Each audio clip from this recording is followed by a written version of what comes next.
Hello everyone, welcome to YouTube channel final study. আমাদের final study চ্যানেলে প্রত্যেককে স্বাগত। তো সবার জন্য একটা গুরুত্বপূর্ণ খুশির খবর, ওয়েস্ট বেঙ্গলের পক্ষ থেকে অনেকদিন পরে কিন্তু রাজ্য সরকারের একটা চাকরির বিজ্ঞপ্তি বেরিয়েছে। West Bengal public service commission অর্থাৎ পিএসসির পক্ষ থেকে তোমাদের জন্য কিন্তু মিসলেনিয়াস সার্ভিস রিক্রুটমেন্ট এক্সামিনেশন কিন্তু বেরিয়ে গেছে। এবার তোমরা এখানে দেখে অনেকে মনে করতে পারো যে এটা তো 2024-এর নাম্বার দেখাচ্ছে, 2024। তাহলে তোমাদের ভালো কথাটা বলে দিই, এইটাই কিন্তু নোটিফিকেশন 2024 একটা শর্ট নোটিফিকেশন এসেছিল, যার ডিটেলস নোটিফিকেশন এবং ফর্ম ফিল আপের ডেট বেরিয়ে গেছে। তোমরা আশা করি থাম্বনেলে দেখেছো, তোমাদের ফর্ম ফিল আপের ডেটও ঘোষণা করে দিয়েছে। যদিও এখনো একটা ডিটেলস নোটিফিকেশন হয়তো আসবে সিলেবাস সম্পর্কিত, তবে এইটা তোমাদের ফাইনাল নোটিফিকেশন, যেখানে তোমাদের এক্সামের জন্য যে ফর্ম ফিল আপের date, closing date, window, edit window সবকিছুই বলে দিয়েছে। অর্থাৎ তোমাদের পরীক্ষার কিন্তু নিশ্চয়তা এই যে বিজ্ঞপ্তি, এই যে তোমাদের নোটিফিকেশনের মাধ্যমে কিন্তু আমরা পেয়ে যাচ্ছি। তো প্রথমে তোমাদের বলে দিচ্ছি যে এই যে পরীক্ষাটা হবে, এটা কিন্তু প্রথমে দুটো ধাপে হয়। যারা আগের বার আমাদের মিসলেনিয়াস, প্রচুর ছেলে মেয়ে আমাদের থেকে মিসলেনিয়াস প্রিপারেশন নিয়ে পরীক্ষা দিয়েছে, তোমরা যারা জানো না তাদের বলে দিচ্ছি, দুটো ধাপে পরীক্ষা হয়, প্রিলিমস এবং মেন্স হয়, তারপরে একটা ইন্টারভিউ হয়, তিনটে ধাপ, ঠিক আছে। এবং তারপরে কিন্তু তোমাদের রিক্রুটমেন্টটা হয়। এবার এখানে কারা কারা, এখানে কিন্তু সবাই বসতে পারবে না, কারা বসতে পারবে কারা বসতে পারবে না, এজ লিমিটও কিন্তু 18 বছর নয়। তাহলে এজ লিমিটটা মানে কত থেকে ক্যালকুলেশন করা হবে? এর সিলেবাস কিন্তু অন্য এক্সামের মতো না, কিন্তু কেমন সিলেবাস সবকিছু কিন্তু আজকের ভিডিওতে জানাবো।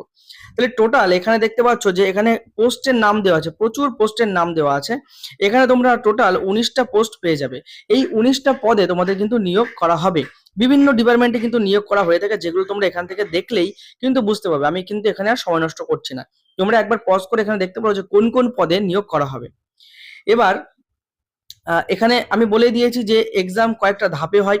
এখানেও প্রথমে লেখা আছে যে প্রিলিমিনারি এক্সাম হবে, অবজেক্টিভ মানে কি এমসিকিউ বেস, যেরকম তোমরা অন্যান্য চাকরি পরীক্ষায় একটা প্রশ্ন 4টে অপশন থাকে, সেরকম করে এমসিকিউ বেস প্রিলিমিনারি টেস্ট হবে, ঠিক আছে। এই প্রিলিমিনারি টেস্ট কিন্তু 200 নম্বরের হয়, অর্থাৎ 100টা কোশ্চেন থেকে 2 নম্বর করে থাকে, ঠিক আছে। সব বলে দেবো, সেইগুলোও ডিটেলসে বলে দেবো। সেকেন্ড হচ্ছে ফাইনাল এক্সামিনেশন, যেটা রিটেন হবে। রিটেন মানে কি? এটা কিন্তু অবজেক্টিভ না, জাস্ট টিক মেরে চলে আসো না, এটা হচ্ছে রিটেন, মানে তোমাকে লিখতে হবে, লিখে কিন্তু টেস্ট দিতে হবে। এটাও কত নম্বরের হয়, কি কি টপিক থাকবে, কি কি সিলেবাস থাকবে, কি লিখতে হবে, সেটাও ভিডিওতে আজকে বলে দেবো। এবং থার্ড হচ্ছে পার্সোনালিটি টেস্ট, যেটাকে তোমরা ইন্টারভিউ বলতে পারো, সেটা তোমাদের কিন্তু নেওয়া হয়। 3টে ধাপের মাধ্যমে কিন্তু তোমাদের নিয়োগ প্রক্রিয়াটা কমপ্লিট করা হবে। আচ্ছা, এখানে ইনকাম বা স্যালারি কত কি দেওয়া হয় দেখো। স্কেল পে যদি এখানে তুমি দেখো, যদি তুমি এই দেখো প্রথমে লেখা আছে 1 থেকে 11। এই যে পোস্ট গুলো বললাম না, 19টা পোস্ট, সেখানে 1 থেকে 11 নম্বর যে পোস্ট, সেখানে দেখো পে লেভেল 32,100 থেকে কিন্তু 82,900 টাকা পর্যন্ত হতে পারে। এবং এর পরবর্তী যে 12 থেকে 19 নম্বর যে পোস্ট আছে, তার পে লেভেল কিন্তু 28,900 থেকে 74,500 টাকা পর্যন্ত হতে পারে, অ্যাজ পার রোপা 2019, ঠিক আছে। তাহলে এটা তোমাদের আমি বলে দিলাম যে তোমরা এই চাকরিগুলো পেলে কেমন টাকা ইনকাম করতে পারবে, সেটা কিন্তু এখান থেকে তোমাদেরকে জানিয়ে দিলাম। এরপরে যে গুরুত্বপূর্ণ কথা সেটা হচ্ছে কি, কোয়ালিফিকেশনটা কি আছে। আচ্ছা, আমি যদি কোনো পয়েন্ট এড়িয়ে যাই বা তোমরা যদি এই নোটিফিকেশনটা ডিটেলসে দেখতে চাও, ডিসক্রিপশন থেকে আমাদের টেলিগ্রাম গ্রুপ জয়েন করে নেবে, সেখানে কিন্তু এই নোটিফিকেশনটা আপলোড করে দেওয়া হবে, তোমরা দেখে নিতে পারবে। আচ্ছা, কোয়ালিফিকেশন কি লাগবে দেখো। প্রথমে এখানে কোয়ালিফিকেশন কিন্তু বলে দিচ্ছি, মাধ্যমিক পাস, উচ্চ মাধ্যমিক পাশে কিন্তু তোমরা এই পরীক্ষায় বসতে পারবে না। এর জন্য কিন্তু a degree from recognized university or its equivalent, তোমাকে গ্রাজুয়েশন কমপ্লিট করতে হবে। কোনো একটা ইউনিভার্সিটি থেকে তোমাকে ডিগ্রি নিতে হবে, মানে গ্রাজুয়েশন তোমাকে কমপ্লিট করতে হবে। এবার যদি কেউ বলো যে আমি এখনো গ্রাজুয়েশনের সার্টিফিকেট পাইনি, তবে আমার গ্রাজুয়েশন কমপ্লিট হয়ে গেছে, আমি কি বসতে পারবো? হ্যাঁ, তোমরা বসতে পারবে, ঠিক আছে। গ্রাজুয়েশন কমপ্লিট হলে বসতে পারবে। তবে আরো হয়তো একটা নোটিফিকেশন আসবে, সেটা হয়তো সিলেবাসের উপরে যদি আসে, বা সিলেবাসটা আমরা আগে থেকে জেনে যাই যে আগে যে এক্সামে হয়েছে, বা যেহেতু 2024-এর নোটিফিকেশন, নিশ্চয়ই 2024-এ যে সিলেবাস ছিল সেই সিলেবাসেই পরীক্ষা হবে, ঠিক আছে। তাহলে সেখানে তোমাদের আরো হয়তো পরিষ্কার করে বলা থাকবে যদি নতুনটা আসে, ঠিক আছে। পুরোনো সিস্টেমটা আমি বলে দেবো। আচ্ছা, এখানে কিন্তু বলে দিয়েছে, এই তোমাদের এটা বলে দিলাম। আর একটা জিনিস, সেটা কি, ability to read, right and speak, মানে লিখতে, বলতে এবং মানে পড়তে জানতে হবে বাংলা, ঠিক আছে। অবশ্যই তুমি পশ্চিমবঙ্গে চাকরি করছো, বাংলা জানতে হবে।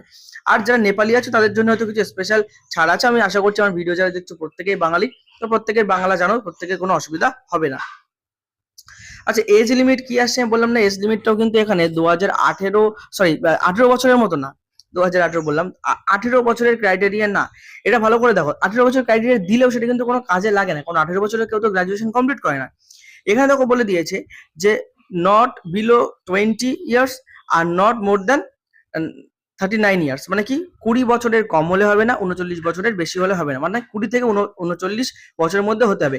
আচ্ছা, এই যে এজ লিমিটটা কাউন্ট করা হবে কি 2026 অনুযায়ী, নাকি 2026-এ যেখানে ফর্ম ফিল আপ হচ্ছে সেই অনুযায়ী? একদমই না। নোটিফিকেশন বেরিয়েছিল 2024-এ, তাই 1/1/2024 অনুযায়ী তোমার বয়স যদি 20 বছর হয় তাহলেই কিন্তু তুমি বসতে পারবে।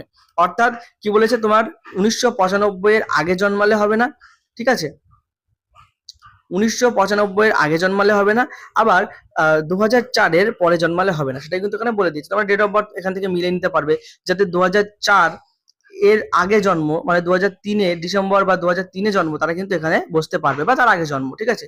2004 থেকে জানুয়ারি মাস থেকে যাদের পরে জন্মগ্রহণ করেছে তারা কিন্তু এখানে বসতে পারবে না, ঠিক আছে। বাকি যে এজ লিমিটের ছাড় থাকে আপার এজ লিমিটে, সেটা কিন্তু এখানে অন্যান্য চাকরির মতোই কিন্তু এখানেও সেম আছে, ঠিক আছে, ওটা আর এক্সট্রা করে বলার কোনো প্রয়োজন নেই। এবার আসছে মোড অফ অ্যাপ্লিকেশন। আমরা অ্যাপ্লিকেশনটা করবো কি করে? দেখো, অ্যাপ্লিকেশন তোমরা অনলাইনে করতে পারবে, ঠিক আছে। অ্যাপ্লিকেশন যখন শুরু হবে তখন অ্যাপ্লিকেশনের সমস্ত ডিটেলস, কিভাবে বাড়িতে বসে অ্যাপ্লিকেশন করবে, কি কি লাগবে, সেগুলো আমরা বলে দেবো। অ্যাপ্লিকেশন ফিস কত লাগছে? আচ্ছা, তার আগে বলে দিচ্ছি যে ইন্ডিয়ান সিটিজেন হতে হবে, ঠিক আছে, এটা তো তোমরা সবাই জানো, ইন্ডিয়ান সিটিজেন তোমাদের হতে হবে। আর ডিগ্রির ব্যাপারটা তো বললাম। আরেকটা জিনিস, সেটা হচ্ছে ফিস কত? ফিস 160 টাকা কিন্তু তোমাদের ফিস পড়ে যাবে, ঠিক আছে। বাদ বাকি যাদের ছাড় থাকে তাদের ছাড় থাকবে, যাদের নর্মাল লাগে তাদের কিন্তু লাগবে। নেক্সট, এবার আমরা এর পরবর্তী টপিকে যাব। তোমরা কিভাবে প্রিপারেশন করবে সেটাও আমি বলে দেবো, ঠিক আছে। আচ্ছা, একটা কথা বলে দিচ্ছি যে এই এক্সাম সেন্টার কোথায় পড়বে। অনেকের চিন্তা থাকে এক্সাম কোথায় ফেলবে তার ঠিক নেই। দেখো, এখান থেকে এক্সাম সেন্টার দেখতে পাচ্ছ তোমরা, তোমাদের আশেপাশের যে এক্সাম সেন্টার সেখান থেকে এগুলো কিন্তু দেখে নিতে পারবে। আলাদা করে বললাম না, কলকাতা, বারুইপুর, ডায়মন্ড হারবার, ব্যারাকপুর, বারাসাত, হাওড়া, অনেকগুলো জায়গা আছে, তোমরা একবার এখান থেকে দেখে নেবে, ঠিক আছে। যারা কলকাতা আশেপাশে আসো তারা তো কলকাতা সিলেক্ট করতে পারবে, ঠিক আছে। তো এখান থেকে তোমরা কিন্তু এটা দেখে নিতে পারবে। নেক্সট, পরের যে গুরুত্বপূর্ণ পয়েন্ট, সেটা হচ্ছে পরীক্ষাটা হবে কবে, পরীক্ষার ফর্ম ফিল আপ কবে থেকে শুরু হবে। দেখো, এখানে কিন্তু বলা হয়েছে যে অনলাইন অ্যাপ্লিকেশন কিন্তু শুরু হয়ে যাবে 30/4/2026, অর্থাৎ এই মাসের, এই চলতি মাসের 30 তারিখ থেকে কিন্তু তোমাদের ফর্ম ফিল আপ শুরু হয়ে যাচ্ছে। কত তারিখ পর্যন্ত ফর্ম ফিল আপটা চলবে? 20/5/2026, অর্থাৎ পরবর্তী মাসের 20 তারিখ পর্যন্ত ফর্ম ফিল আপ চলবে। এবং অনলাইনের যে টাকা পেমেন্ট সেটাও কিন্তু 20 তারিখের মধ্যে করতে হবে। স্পেশালি তোমাদের জন্য কিন্তু এডিট উইন্ডো দেওয়া হবে, যেটা কিন্তু অনেক পরীক্ষায় দেওয়া হয় না, পিএসসির অনেক পরীক্ষায় দেওয়া হয় না, বলা হয় আবার তুমি ফর্ম ফিল আপ করো, মানে এই গ্রুপ সিডির ক্ষেত্রে যেটা আমরা দেখেছি, ঠিক আছে। আর যদিও এটা WBSSC ছিল, তবু অনেক ক্ষেত্রে দেখা যায় এডিট উইন্ডো দেয় কিংবা দেয় না। এখানে কিন্তু এডিট উইন্ডো দেওয়া হচ্ছে, সেটা কিন্তু খোলা থাকবে 22/5 থেকে 28/5 পর্যন্ত, মানে প্রায় এক সপ্তাহখানিক সময় কিন্তু দিয়ে দিচ্ছে, যদি তোমরা কোনো ভুলভ্রান্তি করে থাকো ঠিক করার জন্য। তবে প্রথমেই বলবো, ভুলভ্রান্তি না করে মাথা ঠান্ডা করে ওই 30 থেকে 20 তারিখের মধ্যে তোমরা কিন্তু ফর্ম ফিল আপটা করে নেবে। চেষ্টা করবে শেষের দিকে না করার, ওয়েবসাইট প্রবলেম করবে, তখন কিন্তু এক্সাম যদি ফর্ম ফিল আপ ডেট না বাড়ায় তখন কিন্তু প্রবলেম হয়ে যাবে। তাই মাঝামাঝির দিকে বা প্রথম দিকে কিন্তু তোমরা ফর্ম ফিল আপ করে নেবে। এবার তোমাদের গুরুত্বপূর্ণ একটা জিনিস থাকছে কি, যে আচ্ছা, কোন ওয়েবসাইট থেকে করবে বা ফার্দার ডিটেলস কোথা থেকে জানতে পারবে? দেখো, psc.wb.gov.in, এই যে ওয়েবসাইট, এখান থেকে জানতে পারবে। তো তোমাদের সুবিধার জন্য বলে রাখছি, তোমরা আমাদের চ্যানেলে নতুন হলে চ্যানেলটা সাবস্ক্রাইব করে রাখো। আমাদের চ্যানেলে সমস্ত খুঁটিনাটির তথ্য আমরাই তোমাদেরকে দিয়ে দেবো, তোমাদের কোনো ওয়েবসাইটে ঘোরাঘুরি করা লাগবে না, ঠিক আছে। আর এখানে কিন্তু বলে দিয়েছে যে একজন একবারই অ্যাপ্লাই করবে, বারবার কিন্তু অ্যাপ্লাই করলে ফর্ম কিন্তু রিজেক্ট হতে পারে। এবার তোমাদের যে প্রশ্ন থাকছে যে এক্সামটা কেমন হবে, কত নাম্বারের হবে, কেমন কি কোশ্চেন থাকবে না থাকবে, প্রিলিমস কি, মেইনস কি, সেই সম্পর্কে আমি একটু ছোট করে বলে দিচ্ছি। দেখো, প্রথমে তোমাদের WBPSC মিসলেনিয়াসের প্রিলিমিনারি সিলেবাস সম্পর্কে আমি একটু বলে দিচ্ছি, বা প্রিলিমিনারি সিলেবাসে কেমন কি হবে। প্রথমে দেখো, এটা অবজেক্টিভ টাইপ হবে, আমি বলে দিয়েছিলাম। অবজেক্টিভ টাইপ মানে কি? MCQ টাইপ হবে, সহজ কথায়। টোটাল 200 মার্কসের তোমার কিন্তু এখানে কিন্তু পরীক্ষা হবে। আর প্রত্যেক কোশ্চেনে কিন্তু 2 মার্ক করে থাকবে, মানে 100টা কোশ্চেন থাকবে, 200 মার্কস, ঠিক আছে। যেখানে দেখতে পাচ্ছ জেনারেল স্টাডিজ থেকে কিন্তু তোমাদের 150 মার্কস থেকে যাচ্ছে, জেনারেল স্টাডিজ।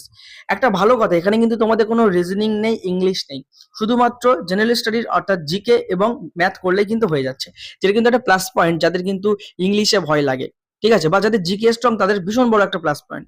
তো এখানে তোমাদের জেনারেল স্টাডিজ 150 মার্কের থাকবে, অর্থাৎ 75টা কোশ্চেন থাকবে, 2 মার্কস করে থাকবে। এখানে তোমার কি covers knowledge of everyday science, প্রত্যহ জীবনের দিনের যে বিজ্ঞান সেটাকে তোমাকে জানতে হবে। Current events, current affairs, national এবং ইন্টারন্যাশনাল যে কারেন্ট অ্যাফেয়ার্স সেটা সম্বন্ধে জানতে হবে। আচ্ছা, এগুলো কোথা থেকে জানবো, কিভাবে প্রিপারেশন করব? আমরা আছি তার জন্য, আমাদের চ্যানেল সাবস্ক্রাইব করে রাখো। এবং সবথেকে গুরুত্বপূর্ণ, এই ভিডিও ডেসক্রিপশনে যেরকম টেলিগ্রাম গ্রুপ পেয়েছো, একটা হোয়াটসঅ্যাপ গ্রুপও পাবে। হোয়াটসঅ্যাপ গ্রুপটা জয়েন করো, সেখানে তোমাদের সপ্তাহ আপডেট করা হবে। এবং কিভাবে তোমরা পড়বে, কিভাবে নোট পাবে, দেখতেই পাচ্ছ এখানে দুটো জিনিস আছে, জেনারেল স্টাডিজ এবং অ্যারিথমেটিক্স মানে ম্যাথ। তোমাদের যদি জেনারেল স্টাডিজটা আমরা ঠিকঠাকভাবে প্রোভাইড করতে পারি, আর তোমরা যদি এই 75 নাম্বারের জন্য ভালোভাবে লিড করতে পারো, তো তাহলে কিন্তু তোমাদের কাছে এই চাকরিটা কোনোভাবে আটকাবে না। এবং সেটা খুব ভালোভাবেই আমরা আগেরবারও প্রোভাইড করেছিলাম, এবারও প্রোভাইড করবো, ঠিক আছে। এবং অ্যারিথমেটিক তো কোনো ব্যাপারই না, অ্যারিথমেটিকের ক্লাস আমাদের অলরেডি রেডি আছে। তোমরা জাস্ট ক্লাস দেখবে, সলভ করবে, তোমাদের অ্যারিথমেটিকে 50-এ 50 তোমাদের আটকাবে না। 25টা কোশ্চেন থাকবে, 50 নাম্বার আটকাবে না, ওটা তোমরা 100% পেয়ে যাবে যদি আমাদের ক্লাসগুলো দেখো। বাকি যেটা তোমার জেনারেল স্টাডিজ, সেই দায়িত্ব আমাদের, আমরা ঠিকঠাক করে দিয়ে দেবো। সেইগুলো যদি পড়ে যেতে পারো, ম্যাক্সিমাম কোশ্চেন কিন্তু কমন পাবে। মিসলেনিয়াসের প্রিলিমস প্রচুর আমরা কমন দিয়েছিলাম, প্রচুর। সেই সময় মিসলেনিয়াস ক্লার্কশিপ পরপর হয়েছিল, দুটোতেই কিন্তু হুবহু কমন দিয়েছিলাম আমরা। শুধু তাই নয়, মিসলেনিয়াসের মেইনসেও কিন্তু আমরা যথেষ্ট কমন কিন্তু দিয়েছি, ঠিক আছে। ক্লার্কশিপেও কিন্তু আমরা সেরকম ভাবে কিন্তু কমন দিয়েছি। তো চলো এবার কারেন্ট ইভেন্টস দেখতে পাচ্ছি। তাছাড়া কি, যে তোমাদের হিস্ট্রি, জিওগ্রাফি, কালচার, এগুলো থেকে তো কোশ্চেন আসে, যেগুলো যেরকম বেসিক জিকে থাকে, পলিটি, তোমার বাদ বাকি যেসবগুলো আছে সমস্ত কিছু থেকে কিছু কোশ্চেন তোমরা পাবে, ঠিক আছে। তো এখান থেকে তুমি 75টা কোশ্চেন পাচ্ছ, 150 মার্কস। এবার আসছে আরেকটা মোস্ট গুরুত্বপূর্ণ কি, অ্যারিথমেটিক, যেখান থেকে 50 মার্কস থাকবে, ঠিক আছে। এটা কিন্তু মাধ্যমিকের যে বোর্ডের যে সিলেবাস, সেই সিলেবাস অনুযায়ী, অর্থাৎ মাধ্যমিক লেভেলের কোশ্চেন থাকবে। এখানে কিছু টপিক আমরা দিয়েছি, তবে এই টপিক ছাড়াও কিছু টপিক যদি করাতে হয়, এক্সট্রা যদি লাগে, সেগুলো কিন্তু শুধু এই টপিকগুলো না, যেগুলো যা যা দরকার আমাদের সম্পূর্ণ রেডি আছে। আগের বছর ক্লাস করিয়েছি, অভিজ্ঞতা আছে, টিচার আছে, রেডি আছে, তোমাদের অসুবিধা হবে না, তোমরা ক্লাস করো। এই 50 ধরে রাখো, পেয়ে গেছো যদি আমাদের সাথে যুক্ত হও। বাদ বাকি এই জেনারেল স্টাডিজটা আমাদের দায়িত্ব, আগের বারও দিয়েছি, এবারও দেবো, ঠিক আছে। তাহলে এই গেল তোমাদের প্রিলিমস এর কথা হয়ে গেল। এবার আসছে কি, মেইনস এর কথা। দেখো, আমি এই এক্ষুনি তোমাদের কোনো ব্যাচ জয়েন করতে বলছি না, আগে ফর্ম ফিল আপটা করো। যারা যারা ফর্ম ফিল আপ করছো, তারপরে আমরা ব্যাপারটা হ্যান্ডেল করব। কিন্তু একটা কথা বলবো, তোমরা হোয়াটসঅ্যাপ গ্রুপটা জয়েন করে রাখো, কারণ ওখানে কিন্তু অফারগুলো দেওয়া হয় এবং খুবই নমিনাল প্রাইসে। ওয়েস্ট বেঙ্গলের সব থেকে কম প্রাইসে আমি ব্যাচ আনবো, সেটা আমি বলে দিচ্ছি। সব থেকে কম প্রাইসে প্রিলিমস এর ব্যাচ আনবো, ঠিক আছে। তার জন্য কি করবে, অবশ্যই আমাদের হোয়াটসঅ্যাপ গ্রুপটা জয়েন করে থাকবে। আচ্ছা, এবার যে মেইনস এর সিলেবাস হবে, এটা কিন্তু সম্পূর্ণ আলাদা। প্রিলিমস কিন্তু কোয়ালিফাই ইন নেচার, আমি আবার বলে দিচ্ছি যারা জানো না। প্রিলিমস তোমাদের পাস করলেই হবে, প্রিলিমসে ভীষণ ভীষণ নাম্বার করতে হবে তা না। প্রিলিমস তোমার qualify in nature. Prelims qualify করার পরে প্রিলিমস এর নাম্বার কোনো হোম যোগ্যে লাগবে না, শুধু কোয়ালিফাই করলেই হবে। প্রিলিমস এর নাম্বার মেইন মেরিটে কিন্তু তোমার অ্যাড হবে না। প্রিলিমস তুমি কোয়ালিফাই করার পরে মেইনস এবং পার্সোনালিটি টেস্ট যেটা হবে, সেটাই যে নাম্বার পাবে, এটাই কিন্তু তোমার ফাইনাল মেরিটের সাথে অ্যাড হবে। অর্থাৎ তোমার অত চিন্তা করার কিছু নেই। প্রিলিমস তুমি ভালো করে পড়ছো আমাদের কাছে, তোমার প্রিলিমস কোয়ালিফাই হয়ে যাচ্ছে। এবার মেইনস এর পালা। মেইনস আবার আলাদা রকম ভাবে করানো হবে, কারণ মেইনসে সবকিছু কিন্তু ডেসক্রিপটিভ থাকবে। অর্থাৎ কি, তোমাকে লিখতে হবে, অবজেক্টিভ না, টিক মারা না, তোমাকে নিজের হাতে লিখতে হবে। টোটাল 450 নম্বরের কিন্তু কোশ্চেন থাকবে। তোমাদের এই বড় নাম্বারটা দেখে কিন্তু ভয় লাগতে পারে বা মনে হতে পারে এ আমার দ্বারা হবে না, একদমই ভুল ধারণা। তুমি যদি মাধ্যমিক পরীক্ষা দিয়ে থাকো, উচ্চ মাধ্যমিক পরীক্ষা দিয়ে থাকো এবং সেখানে যদি ভালো নাম্বার করে আসতে পারো, আমি বলবো এইসব ভুল ধারণা তোমার মাথা থেকে সরাও, ঠিক আছে। রাইটিং লিখতে হবে, তুমি লিখতে পারবে না? তোমার তো শেখানো হবে, তোমার শেখার জন্য সময় দেওয়া হবে, অবশ্যই পারবে। তো একবার বলে দিচ্ছি যে পেপার 1-এ তোমার ইংলিশ থাকবে, ঠিক আছে, যেখানে রাইটিং আর গ্রামার স্কিলের উপরে থাকবে। রিপোর্ট রাইটিং করতে হবে, ট্রান্সলেশন করতে হবে বাংলা থেকে বা হিন্দি থেকে বা যে কোনো ল্যাঙ্গুয়েজ থেকে ইংলিশে করতে হবে। প্রেসি লিখতে হবে, মানে সারসংক্ষেপ। আর কি, তোমার গ্রামারের কোশ্চেন থাকবে, সিনোনিম, অ্যান্টোনিম, সেন্টেন্স কারেকশন, ঠিক আছে, এগুলো থাকবে। এগুলোর দায়িত্ব আমাদের। প্রফেশনাল যারা চাকরি করছে তাদের দিয়ে তোমাদের ক্লাস করাবো। যারা মিসলেনিয়াস পড়িয়েছেন, যারা WBCS জব করছে, তারা তোমাদেরকে পড়াবে। সুতরাং এগুলো নিয়ে চিন্তা নেই, আগে প্রিলিমস। তো মেইনসেরটা আমি একেবারে বলে রাখছি। পেপার 2-তে কি থাকছে, অরিজিনাল ল্যাঙ্গুয়েজ, অর্থাৎ তোমার যেমন বাংলা, আমি প্রত্যেকে ধরে নিচ্ছি তোমরা বাংলায় দেবে। বাংলায় সেরকম রিপোর্ট রাইটিং থাকবে, সেরকম তোমার ট্রান্সলেশন থাকবে, ঠিক আছে, সেরকম প্রেসি বা সারসংক্ষেপ থাকবে।